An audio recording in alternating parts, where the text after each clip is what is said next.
I think that, that the New York Times has recently written about the rise of the so-called intellectual dark web, which is a term that Eric Weinstein so brilliantly coined, I would say, and very thoughtfully. I think that the thing that unites the people who are loosely grouped into that collection is that they are having serious conversations with an audience that they respect. And they're a very diverse range of people. They certainly don't, like Sam Harris and I disagree about many things, for example. But Sam respects his audiences, and he's engaging them in extremely serious discourse about very deep topics, about the structure of reality, actually, and the relationship between science and religion, and I think it is a consequence of the fact that not only has our public discourse, let's say in the media and in politics, become shallow, I think it's become unbearably shallow in the universities. Really? So, yeah, well, because it's become so ideological, and it's just not helpful. Look, I was interviewed by a New York Times journalist last week. Nellie was her name.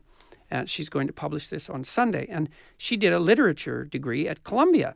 And she told me that she was quite appalled, actually, by her degree, especially in hindsight. She told me that she didn't know until she graduated that there was any other way of reading great literature than through a postmodern lens. And the postmodern lens takes a book, and basically you take a book, whatever it happens to be, and you decide which power hierarchy the author was serving and who she has excluded from consideration. So it's completely read through a political lens, as if the book is nothing but a tool of political and economic domination, essentially. And that's the assumption. And look, everything's contaminated by politics and power to some degree, right?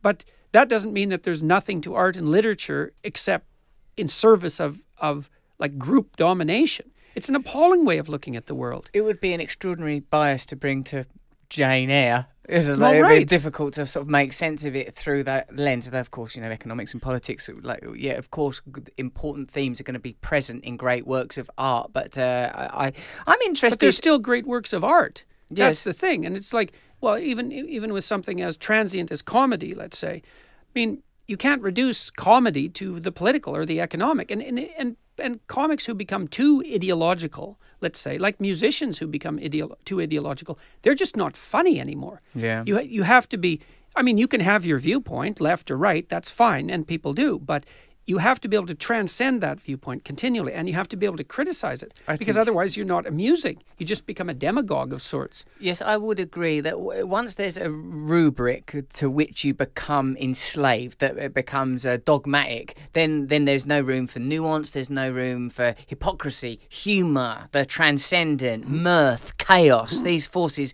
need to be unleashed. There's also things you can no longer laugh about, because you're so committed to your axioms, you dare not transgress against them. And if that's deadly, if you're a comedian, because the rule for comedy would be, and this is something I like about Sarah Silverman, for example, is she will say anything if she thinks it's funny.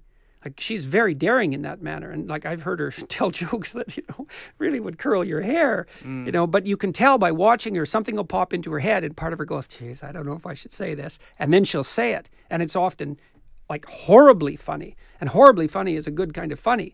It's daring, and it's something I really admire about comedians too, is that they'll take that risk, and it's something also that I've found disturbing about, with regards to the many things I find disturbing about university campuses, is that so many comedians won't go perform on university campuses anymore because they can't be funny. People get offended, and it's a false offended. I think you're right. I think it's like a kind of Simon Says type of, do you know that game? Do you have that game in your language? It's just there's certain things that we know we're not allowed to say. There's certain things that we know we're supposed to think. There's a kind of formulaic dance, a courtly behaviour, I've heard it referred to as, that we are meant to pay homage to a particular a set of protocols and manners, and it's not necessarily anchored to a real morality. It's not anchored to a sort of a sense of spirit, to a sense of love or kindness. It's about these are the rules that we abide by.